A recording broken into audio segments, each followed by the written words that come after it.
आपण आता इगतपुरी तालुक्यातील धामणगाव इथे नजीक धामणगाव कवडधरा या गावाच्या नजीक इथे SMBT हॉस्पिटल इथून हाकेच्या अंतरावर आहे, म्हणजे 500-600 मीटरवर असेल।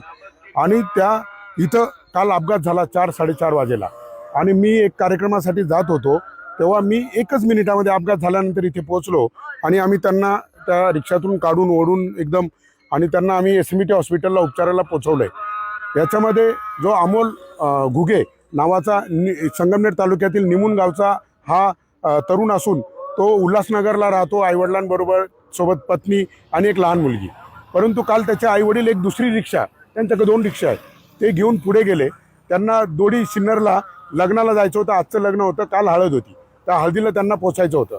वडील पुढे गेले, हा मागून चालला होता आणि तो तिकडनं जेव्हा त्याने इकडे ओव्हरटेकिंगला त्याने रिक्षा इकडे टाकली तर समोर नेणारा आयसर गाडी तो येत होता, त्याच्यावर जाऊन आदळला आणि डायरेक्ट त्याचा जागीच मृत्यू झाला। त्याची ती लहानी मुलगी स्वरा ती पण जागेवरती मरण पावली आणि नंतर त्यांना जेव्हा आम्ही उपचारासाठी तिकडे पाठवलं तर सासरे पण उपचारादरम्यान मरण पावले आणि आता पत्नी आणि सासू मृत्यूशी झुंज देते।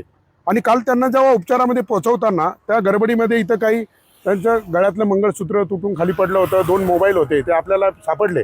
मग आपण ते मंगळसूत्र आणि 2 मोबाईल SMBT हॉस्पिटलचे जे सिक्युरिटी सुरक्षा इन्चार्ज आहे आणि मेन जे प्रमुख कुरे साहेब आहे, डॉक्टर कुरे साहेब, त्यांच्याकडे आपण ते दिलं। त्याचा व्हिडिओ पण बनवला, त्या नातेवाईकांना पाठवला। आपला उद्देश एकच होता की ते त्यांच्यापर्यंत पोचावं।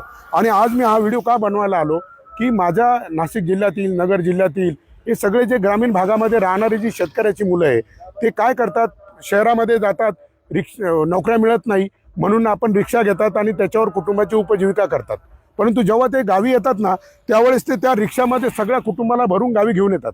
अरे बाबा, तुम्हाला हाजून विनंती आहे, ही रिक्षा म्हणजे काय आहे, एकदम फक्त शहरामध्ये 5-10 किलोमीटर प्रवाशांसाठी ती रिक्षा आहे।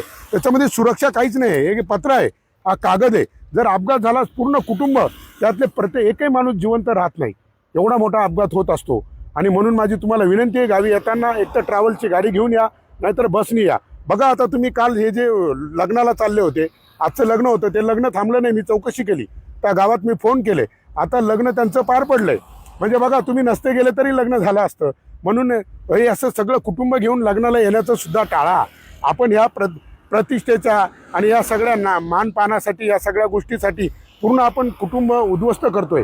बघा आता ते ज्या मुलाच्या आईवडील आता हॉस्पिटलमध्ये सून आणि वेहीनबाई त्यांच्या उपचारासाठी तिथं थांबले, त्या पण एकदम अत्यंत गंभीर स्थितीमध्ये आहे।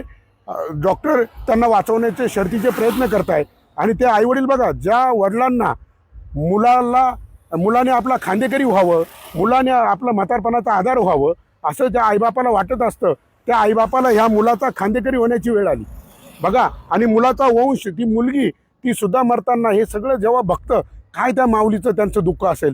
म्हणून आज आपण तो व्हिडिओ बनवायला आलो की परत दुसरा अमोल घुगे नाही घडला पाहिजे। असे अपघात होऊन माझ्या शेतकऱ्याची मुलं, शेतकऱ्याचं कुटुंब असं बर्बाद नाही झालं पाहिजे, नष्ट नाही झालं पाहिजे, म्हणून मी व्हिडिओ बनवायला आलो। आणि आलो असताना इथं जेव्हा मी थोडा शोध घेतला तर मला मंगळसूत्रातील काही भाग परत आजही सापडला। तर आता मी ते त्यांचे आईवडील जे इथं आहेत, मी आता त्या हॉस्पिटलला जाऊन त्या आईवडिलांच्या ताब्यामध्ये सुपूर्द करणार आहे। काय होते, सोन्यासारखी माणसं निघून गेली, परंतु काय होतं आज त्या कुटुंबावर, त्याच्या कुटुंबामध्ये जे काही त्यांनी आता ह्या रिक्षा आहे कर्जाने घेतल्या असतील, घर कर्जाने घेतलं असेल, त्याचे हप्ते भरायचे, आता त्या म्हातारपणामध्ये त्या आईवडिलांवर किती मोठं दुःख आहे, किती मोठा दुःखाचा डोंगर त्यांच्यावरती कोसळला आहे। मी ईश्वरचरणी प्रार्थना करेल की त्यांना या दुःखातून तरुण जाण्याची शक्ती देवो। जय जवान, जय किसान, जय भूमिपुत्र।